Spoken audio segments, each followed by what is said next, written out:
Hallelujah.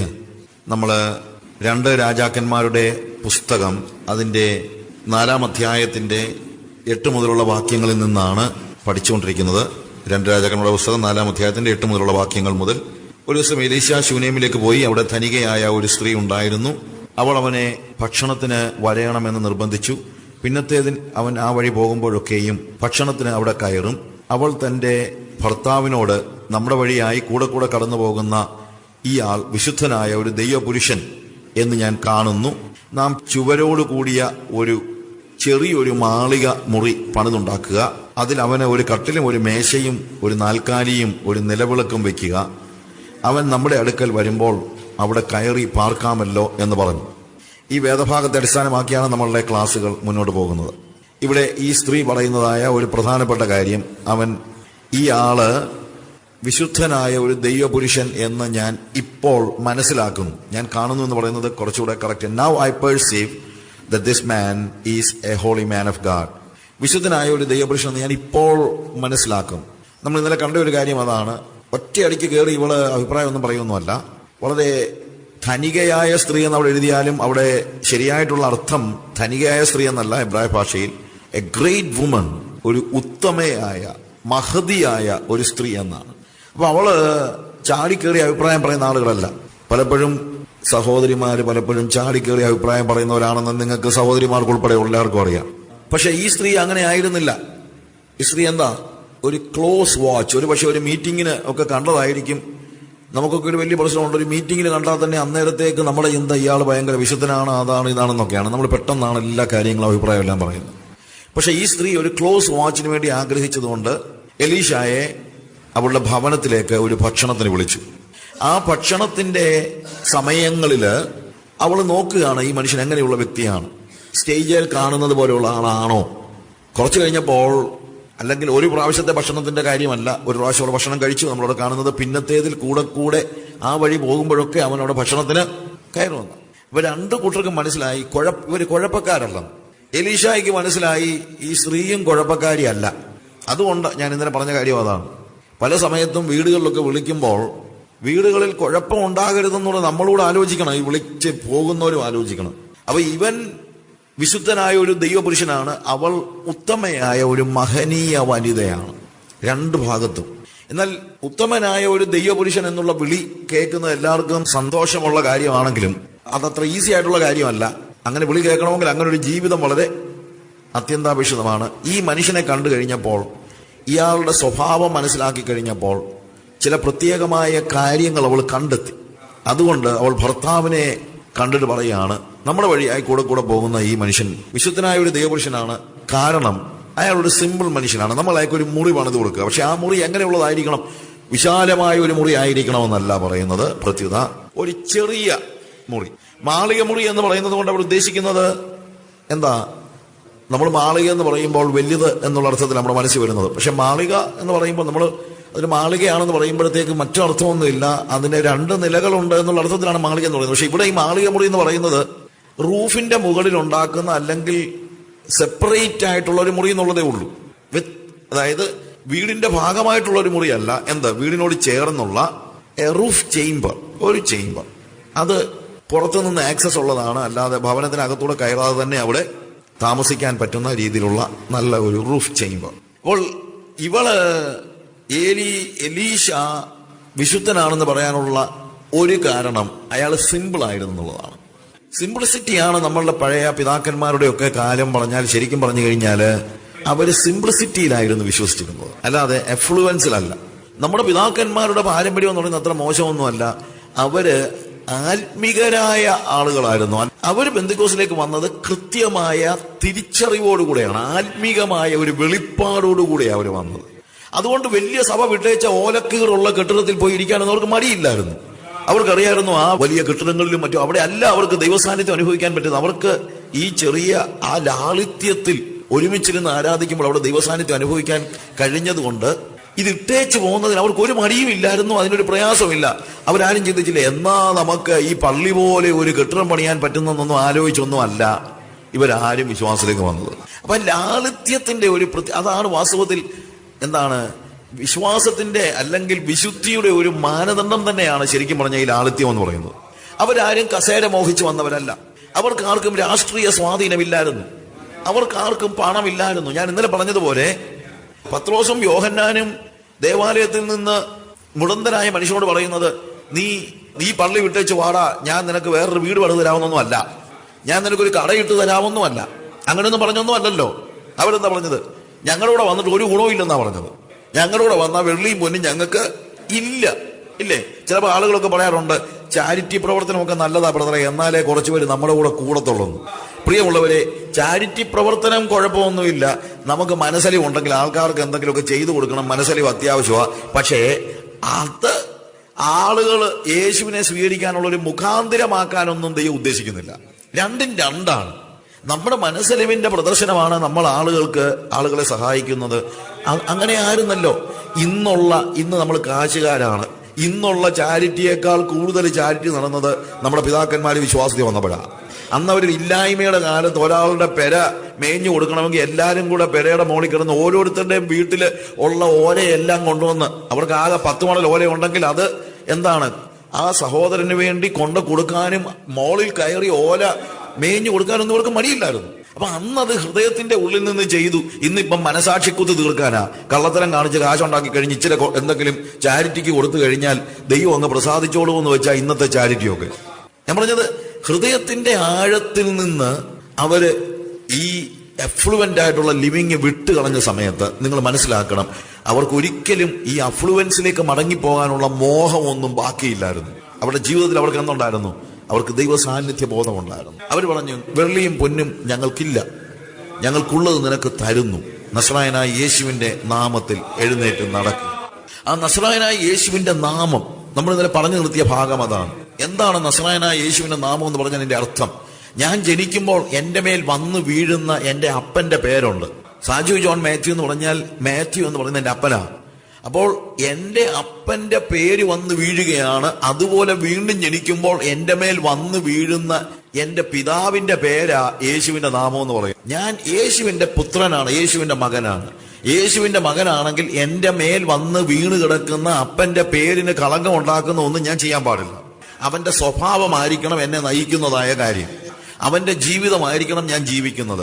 അവന്റെ ശക്തി exercise ചെയ്യാൻ എനിക്ക് കഴിയും. കാര്യം അവന്റെ അതോറിറ്റി അവൻ എന്റെ മേൽ തന്നിട്ടുണ്ട്. ഞാൻ ശക്തി മാത്രമല്ല, സ്വഭാവം ഇല്ലാത്തവന് ശക്തി കാണിച്ചിട്ട് കാര്യമില്ല. ഞാൻ ഇന്നലെ പറഞ്ഞല്ലോ, എന്റെ നാട്ടില് എന്റെ അപ്പൻ പറഞ്ഞു എന്ന് പറഞ്ഞ് ഞാനൊരു വീട്ടിൽ ചെന്നാലും അവർക്ക് എന്റെ ഈ പൈസ തരാനൊരു മടിയുമില്ല. പക്ഷേ 4 പ്രാവശ്യം കളിപ്പിച്ചാൽ പിന്നെ അപ്പൻ പറഞ്ഞെന്ന് പറഞ്ഞാലും തരത്തില്ല.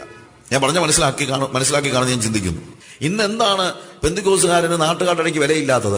യേശുവിന്റെ നാമമൊക്കെ പറയും, യേശുവിന്റെ നാമത്തിൽ എന്നൊക്കെ പറയും. പക്ഷേ യേശുവിന്റെ സ്വഭാവം കയ്യിലില്ല. യേശുവിന്റെ സ്വഭാവം കയ്യിലില്ലാതെ യേശുവിന്റെ നാമത്തിൽ നിന്നൊക്കെ കിടന്ന് അലച്ചു കൂട്ടൊന്നും ഒരർത്ഥവുമില്ല. യേശുവിന്റെ സ്വഭാവം ഉള്ളവനെ തീർച്ചയായും എന്താണ് ആളുകൾ ആദരിക്കും. യേശുവിനെ ആദരിക്കുന്നത് പോലെ ആദരിക്കും. അതിനകത്ത് ഒരു സംശയമില്ല. അപ്പോൾ യേശുവിന്റെ സ്വഭാവമുള്ള വ്യക്തികളായി, യേശുവിന്റെ അതോറിറ്റി എടുക്കാൻ കഴിവുള്ളവരായി, യേശുവിന്റെ നാമത്തിൽ അല്ലെങ്കിൽ ആ നസറായനായ യേശുവിന്റെ നാമം വഹിച്ചുകൊണ്ടാണ് ശരിക്കും നമ്മുടെ പഴയ പിതാക്കന്മാര് അവരുടെ ജീവിതത്തെ ദൈവികമായി മുന്നോട്ട് കൊണ്ടുപോയെന്നുള്ളതിന് സംശയമൊന്നുമില്ല. പക്ഷെ ഇന്ന് നമ്മൾ അത് റീപ്ലേസ് ചെയ്യാനായിട്ട് 100 കൂട്ടം കാര്യങ്ങൾ ഉപയോഗിക്കുകയാണ്. ഇന്ന് നമ്മൾ പറയുന്നത്, നമുക്ക് 10 ലക്ഷം വോട്ടർമാരുണ്ട്, ഞങ്ങൾക്ക് രാഷ്ട്രീയ പിടിപാടുണ്ട്, ഞങ്ങൾക്കും വേണം ഒരു MLA. ഇതൊക്കെയാണ് നമ്മൾ പറയുന്നത്. ഇല്ല, ഞങ്ങൾക്ക് MLA വേണമെന്ന്. നമുക്ക് MLA ഉണ്ടായിട്ട് എന്ത് കൊടുക്കാനാ? എന്തോ ഉണ്ടാക്കിയതൊക്കെയാണ് എനിക്കറിയാൻ വേണ്ടി ചോദിക്കാം. നമുക്കൊരു MLA ഉണ്ടായിട്ട് എന്ത് കൊടുക്കാനാ? MLA ഉള്ളവന്മാർക്ക് കണ്ട് ഗുണം അവരുടെ സമുദായത്തിനില്ല, പിന്നെ ഇല്ലേ? ഇതൊന്നും വല്ല ഗുണവും ഉണ്ടായിട്ട് വല്ലതും ആണോ? എന്തിനാണ് ഇങ്ങനെയുള്ള കാര്യങ്ങൾ? ഇതെല്ലാം ഒരു ഡീവിയേഷനാണ്, ആത്മീയതയിൽ നിന്നുള്ള മടങ്ങിപ്പോക്കാണ് എന്നുള്ളതിന് സംശയമില്ല. നമുക്ക് നമ്മുടെ ലാളിത്യത്തിന്റെ ആ പഴയ കാലത്തേക്ക് പോകാൻ കഴിയുന്നെങ്കിൽ അതാണ് ഭാഗ്യം. അല്ലാതെ അഫ്ലുവൻസിലേക്ക് പോവുക എന്നുള്ളതല്ല നമുക്കുള്ള ഉത്തരമെന്ന് നമ്മൾ മനസ്സിലാക്കണം. ആ ലാളിത്യത്തിലേക്ക് മടങ്ങിപ്പോകാനായിട്ട് നമുക്ക് കഴിയണം. നമ്മൾ സഭ പണിയേണ്ടത് കസേര കൊണ്ടല്ല, നമ്മൾ സഭ പണിയേണ്ടത് അധികാരം കൊണ്ടല്ല, നമ്മൾ സഭ പണിയേണ്ടത് പണം കൊണ്ടല്ല, നമ്മൾ സഭ പണിയേണ്ടത് രാഷ്ട്രീയ സ്വാധീനം കൊണ്ടല്ല, നമ്മൾ സഭ പണിയേണ്ടത് നസറായനായ യേശുവിന്റെ നാമം കൊണ്ടായിരിക്കണം. അതുകൊണ്ട് കർത്താവ് പറയുന്നു, എന്താ, ഞാൻ എന്റെ സഭയെ പണിയുമെന്നാ പറയുന്നത്, അല്ലാതെ പണം എന്റെ സഭയെ പണിയുമെന്നല്ല പറഞ്ഞത്. കൗൺസിൽ എന്റെ സഭയെ പണിയുമെന്നല്ല പറഞ്ഞത്. ഞാൻ എന്റെ സഭയെ പണിയും. ദൈവത്തിന്റെ പരിശുദ്ധാത്മാവ് നമ്മുടെ സഭയെ പണിയുന്നത് കാണാൻ നമുക്ക് കഴിയുന്നില്ലെങ്കിൽ, അതിനുവേണ്ടി നമ്മളെ തന്നെ ഏൽപ്പിച്ചു കൊടുക്കുന്നില്ലെങ്കിൽ, നമ്മുടെ ജീവിതം, നമ്മുടെ മുന്നോട്ടുള്ള ജീവിതം, നമ്മുടെ ആത്മീയത തകരുകയാണ് എന്നുള്ളത് നമ്മൾ മറന്നു പോകരുത്. ശൂന്യംകാരത്തി പറയുന്ന എലീശായിക്ക് ഒരു മുറി പണിയണമെന്ന് പറയുമ്പോൾ ആ മുറി എങ്ങനെയുള്ളതായിരിക്കണമെന്നുള്ളതിനെ പറ്റി ശൂന്യംകാരത്തി പറയുന്ന ഭാഗമാണ് നമ്മൾ വായിച്ചുകൊണ്ടിരിക്കുന്നത്. അതിനകത്ത് ഒന്നാമത് പറയുന്നത്, it shall be a small chamber with walls. അത് ഒരു ചെറിയ മുറി മതി. എന്തുകൊണ്ട് ഒരു ചെറിയ മുറി മതി? ബിക്കോസ് എലീശായെ കുറിച്ച് അവൾ മനസ്സിലാക്കിയിടത്തോളം അവൻ ചെറിയ കാര്യങ്ങളിൽ സംതൃപ്തനാണ്. ഒരു വിശുദ്ധിയുടെ ഒരു അടയാളം എന്ന് പറയുന്നത് സംതൃപ്തിയാണ്. സംതൃപ്തിയുള്ള ഒരു വ്യക്തിയാണ്, അല്ലെങ്കിൽ വിശുദ്ധിയുടെ ഒരു അടിസ്ഥാന തത്വമാണ് സംതൃപ്തി എന്ന് പറയുന്നത്. ഒരു വിശുദ്ധനായ മനുഷ്യൻ സംതൃപ്തനായ ഒരു മനുഷ്യനായിരിക്കും. സംതൃപ്തി ഇല്ലാത്തവന് വിശുദ്ധനാകാനായിട്ട് കഴിയത്തില്ല. അപ്പോൾ എലീശായെ പോലെ വിശുദ്ധനാകണമെങ്കിൽ എലീശായെ പോലെ സംതൃപ്തനായിരിക്കണം. നമ്മുടെ ഇന്നത്തെ ഏറ്റവും വലിയ പ്രശ്നം, മനുഷ്യന് നഷ്ടപ്പെട്ടിരിക്കുന്ന ഏറ്റവും വലിയ പ്രോബ്ലം എന്ന് പറയുന്നത് സംതൃപ്തിയാണ്. നമുക്കിന്ന് ഒരു കാര്യത്തിൽ സംതൃപ്തിയില്ല. വ്യക്തി ജീവിതം തൊട്ട് സഭ തൊട്ട് എല്ലായിടത്തും സംഭവിക്കുന്ന ഒരു പ്രശ്നം അതാണ്. നമ്മുടെ സംതൃപ്തി നഷ്ടപ്പെട്ടിരിക്കുകയാണ്. എന്താ സംതൃപ്തി ഇല്ലാതെ വരുന്നത്? മോഹങ്ങൾ ബാക്കി കിടക്കുന്നത് കൊണ്ടാണ് എന്തില്ലാത്തത്? സംതൃപ്തി ഇല്ലാതെ വരുന്നത്. സംതൃപ്തിയും മോഹവും വിരുദ്ധ ചേരിയിലാണ് നടക്കുന്നത്. അതുകൊണ്ടാണ് ഞാൻ ഇന്നലെ പറഞ്ഞത്, മോഹങ്ങൾക്ക് അവസരം കൊടുക്കുന്ന, മോഹങ്ങളെ ഉലയൂതി കത്തിപ്പിക്കുന്ന, ജ്വലിപ്പിക്കുന്ന പ്രവാചകന്മാരുടെ വാക്കുകൾ നിങ്ങൾ കേൾക്കരുത്. ഒരു പ്രവാചകൻ എപ്പോഴും പരിശ്രമിക്കേണ്ടത് അവൻ ചെല്ലുന്ന സ്ഥലങ്ങളിൽ ജനങ്ങൾക്കുള്ള ഭൗതിക മോഹങ്ങളെ കെടുത്തിക്കളയുകയാണ്. കാരണം ഈ കാലയളവിൽ സഭകളിൽ പറ്റിയത് ഭൗതിക മോഹങ്ങൾ വളർന്നു വന്നതാണ്. നിങ്ങളൂടെ ചെന്ന് 2012 7-ാം മാസത്തിൽ നിനക്ക് വേണ്ടി വലിയ ഒരു നന്മ ഒരുക്കിയിരിക്കുന്നു എന്ന് പറയുമ്പോൾ ഇവൻ പിന്നെയും ഭൗതിക മോഹങ്ങൾ വളരുകയാണ്. അതല്ല നമ്മളെ കുറിച്ച് ദൈവം ഉദ്ദേശിക്കുന്നത്. അവനിൽ സ്വർഗത്തിന്റെ വിത്ത് പാകാനാണ്, നിത്യതയെക്കുറിച്ചുള്ള ദർശനം അവന് കൊടുക്കാൻ വേണ്ടിയാണ് ദൈവം നമ്മളെ വിളിച്ചിരിക്കുന്നത്. നമ്മൾ മനസ്സിലാക്കണം. എല്ലാ പ്രവാചകനും മനസ്സിലാക്കണം. നിങ്ങൾ പറയുന്ന പ്രവചന ശുശ്രൂഷ ചെയ്യുന്ന ഒരാളാണ് ഞാൻ. പക്ഷെ പ്രവചനം എന്നുള്ളത് എന്തിനു വേണ്ടി ആയിരിക്കണം? ഭൗതിക മോഹങ്ങളിൽ നമ്മളെ മാറ്റി നിർത്താനായിരിക്കണം, അല്ലാതെ ഭൗതിക മോഹങ്ങൾ ഊതിപ്പെരിപ്പിക്കാനായിട്ട് ആകരുത്. മോഹങ്ങളാണ് എല്ലാ അസംതൃപ്തിയുടെയും കാരണം. മോഹങ്ങളില്ലെങ്കിൽ അസംതൃപ്തി ഉണ്ടാകുന്നില്ല. വേദപുസ്തകത്തിന്റെ കാതലായ തത്വമാണ് മോഹിക്കരുതെന്ന് പറയുന്നത്. കാര്യം മോഹിക്കുന്നവൻ എപ്പോഴും അസംതൃപ്തി ഉണ്ടാകും. അത് വ്യക്തിജീവിതം തൊട്ട്, വ്യക്തിജീവിതത്തിലെ ഒരു വലിയ പ്രശ്നമാണ് എന്ന് വെച്ചാൽ, നമുക്ക് ഇന്നുള്ളത് കൊണ്ട് നമ്മൾ സംതൃപ്തരല്ല. ഇതാണ് ഒരു വലിയ പ്രോബ്ലം ഉണ്ടാകുന്നത്. ഇന്നുള്ളത് കൊണ്ട് നമ്മൾ സംതൃപ്തരല്ല. ഒരു കാര്യം ഞാൻ പറയാം, നിങ്ങൾക്ക് ഇന്ന് എന്താവശ്യമുണ്ടോ അത് ഇന്ന് ദൈവം നിങ്ങൾക്ക് തന്നിട്ടുണ്ട്. ഞാൻ പറഞ്ഞ മനസ്സിലാക്കണം. നാളെ നിങ്ങൾക്ക് എന്താവശ്യമുണ്ടോ അതൊരു പക്ഷേ നിങ്ങൾക്ക് ഇന്ന് തന്നു കാണത്തില്ല. പക്ഷെ ഇന്ന് ആവശ്യമുള്ള കാര്യം ദൈവം ഇന്ന് നിങ്ങൾക്ക് തന്നിട്ടുണ്ട് എന്ന് നിങ്ങൾ മനസ്സിലാക്കണം. ആ ഒരു ബോധ്യമുണ്ടെങ്കിൽ കർത്താവിന് നമുക്ക് എപ്പോഴും നന്ദി പറയാനായിട്ട് പറ്റും. നമ്മുടെ ഒരു പ്രശ്നം എന്ന് പറയുന്നത്, ഞാൻ എക്കണോമിക്സ് ആണ് കോളേജിൽ ചെയ്തത്. കോളേജിൽ ഞാൻ പഠിച്ചത് എക്കണോമിക്സ് ആണ്. പിന്നീടാണ് ഞാൻ ജേർണലിസത്തിന് പോയത്. അപ്പൊ ഈ എക്കണോമിക്സിനകത്തെ ഒരു തത്വം ഞാൻ ഇപ്പോഴും പലപ്പോഴും ഉദ്ധരിക്കുന്ന ഒരു കാര്യമുണ്ട്. പഴയ കാലത്തെ നമ്മുടെ ചെലവുകളും വരുമാനവും തമ്മിലുള്ള ബന്ധത്തെക്കുറിച്ച്, ഇപ്പോഴുള്ളതുമായിട്ടുള്ള വ്യത്യാസം മനസ്സിലാക്കാൻ ഒരു ഇക്വേഷൻ പറയുന്നുണ്ട്. എക്കണോമിക്സിലെ Y എന്ന് പറഞ്ഞാൽ ഇൻകം എന്നാണ്, E എന്ന് പറഞ്ഞാൽ എക്സ്പെൻസ്. പഴയ കാലത്ത് E was equal to Y. പഴയ കാലത്ത് വരുമാനം അനുസരിച്ചായിരുന്നു നമ്മൾ ചെലവഴിച്ചിരുന്നത്. കാര്യം വരുമാനം അനുസരിച്ചല്ലാതെ ചെലവാക്കാൻ പറ്റത്തില്ലല്ലോ. പറ്റുമോ? ഉള്ളതനുസരിച്ചല്ലേ ചെലവാക്കാൻ പറ്റുള്ളൂ. എന്നാൽ നേരത്തെ എന്റെ ഇന്നത്തെ വരുമാനമായിരുന്നു എന്റെ ഇന്നത്തെ ചെലവിന്റെ അടിസ്ഥാനമെങ്കിൽ, ഇപ്പോൾ E is equal my future Y. എനിക്ക് നാളെയുള്ള വരുമാനം എന്തായിരിക്കുമെന്ന് ആലോചിച്ച് ഇന്ന് ഞാൻ ചെലവഴിക്കാൻ തുടങ്ങി. ഞാൻ പറഞ്ഞ മനസ്സിലാക്കണം. ക്രെഡിറ്റ് കാർഡ് കൊടുക്കുന്നവൻ എന്താ പറയുന്നത്? ഇന്ന് എന്റെ ഈ കാശില്ല, പക്ഷെ നാളെ എനിക്ക് കാശ് ഉണ്ടാകും. അപ്പൊ അതുകൊണ്ട് ഞാൻ എന്താ ചെയ്യാൻ തുടങ്ങി? നാളെ എനിക്കുള്ള വരുമാനം എന്തായിരിക്കുമെന്ന് കാൽക്കുലേറ്റ് ചെയ്ത് ഞാൻ ഇന്ന് ചെലവഴിക്കാൻ തുടങ്ങി. ഞാൻ പറഞ്ഞ മനസ്സിലായല്ലോ. അവിടം തൊട്ടാണ് സകല പാളിച്ചകളും ആരംഭിക്കുന്നത്. എന്നാൽ അതിനും ശേഷം സംഭവിച്ച ഒരു വലിയ കാര്യമുണ്ട്.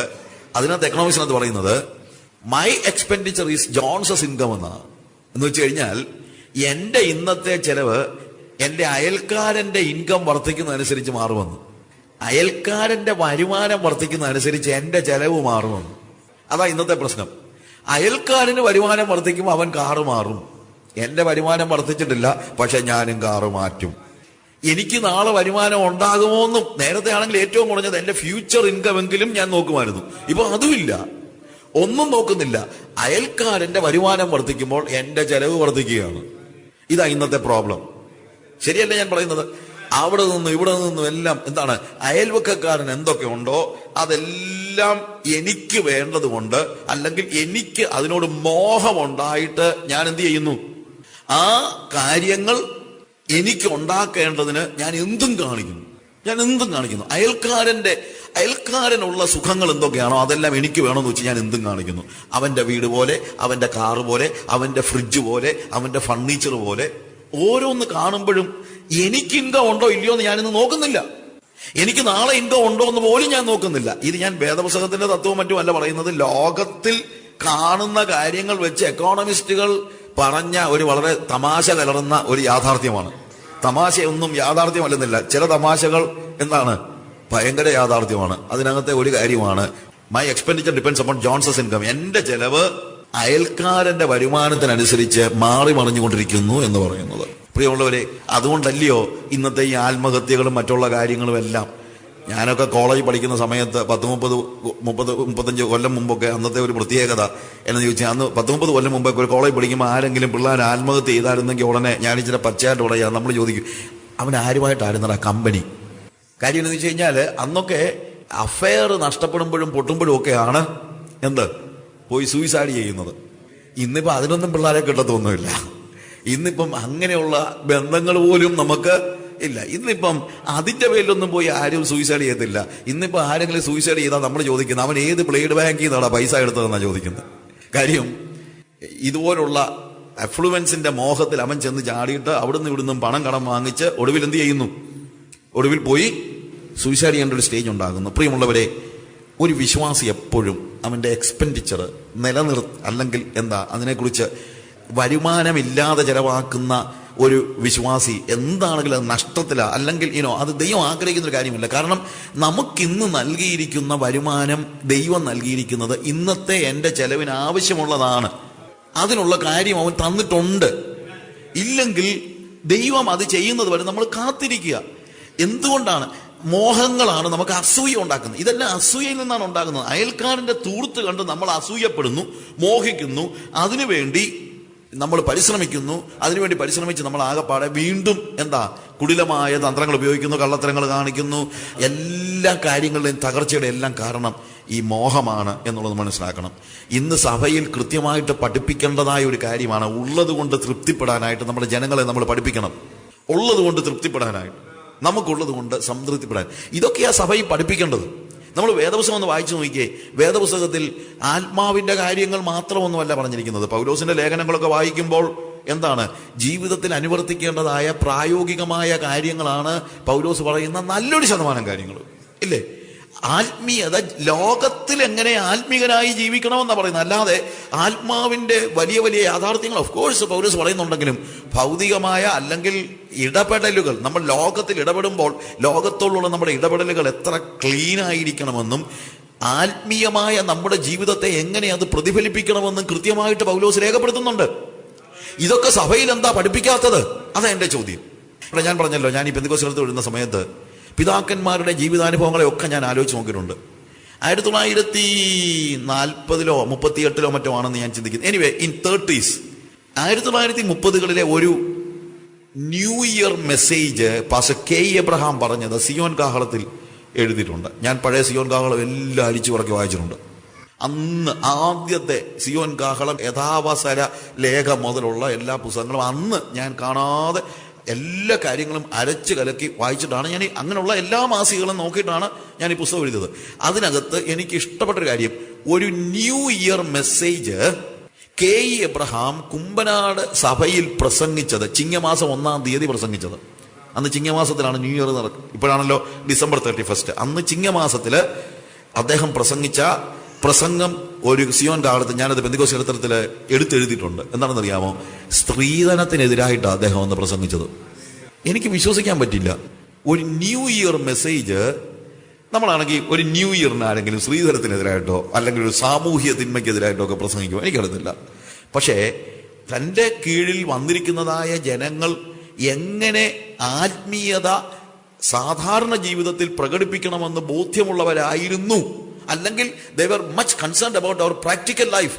നമ്മുടെ പിതാക്കന്മാർ നമ്മുടെ പ്രായോഗിക ജീവിതത്തെക്കുറിച്ചൊക്കെ വളരെ ബോധ്യമുള്ളവരായിരുന്നു. എങ്ങനെ നമ്മൾ പ്രായോഗികമായി ജീവിക്കണം എന്നുള്ളത് അവർ പഠിപ്പിച്ചിരുന്നു. അല്ലാതെ അവര് വെറുതെ തുള്ളിപ്പാടാൻ വേണ്ടി മാത്രം ഒന്നും അല്ല ആരാധനാ യോഗം കൂടിയിരുന്നത്. നമുക്കിന്ന് ആകെപ്പാടെ ആരാധനാ യോഗത്തിന് വന്നൊരു തുള്ളിപ്പാട്ടല്ലാതെ വേറെ എന്തോ ഉള്ളത്. അതിന് യോജിക്കുന്ന രീതിയിൽ വേദപുസ്തകത്തെ ആരാധിക്കാനും, ആരാധിച്ചില്ലെങ്കിൽ ദൈവം ഇസ്രായേലിന്റെ സ്തുതികളുടെ മേലെ വസിക്കുന്നത്, നീ ആരാധിച്ചുകൊണ്ടിരുന്നോണം, ഇല്ലെങ്കിൽ അദ്ദേഹം താഴെ വീഴുമെന്നൊക്കെ രീതിയിലൊക്കെ പറയുകയും, നിങ്ങൾ ദൈവം താഴെ വീഴും, ദൈവത്തിന്റെ കസേര നിന്റെ സ്തുതിയാ, നീ സ്തുതിച്ചില്ലേ ദൈവം താഴെ വീഴുമെന്ന് പേടിച്ചൊന്നും ആരും ആരാധിക്കുകയൊന്നും വേണ്ട. നിങ്ങൾ ആരാധിച്ചില്ലെന്ന് വെച്ച് ദൈവത്തിന് ഒരു നഷ്ടവും ഉണ്ടാകാനില്ല.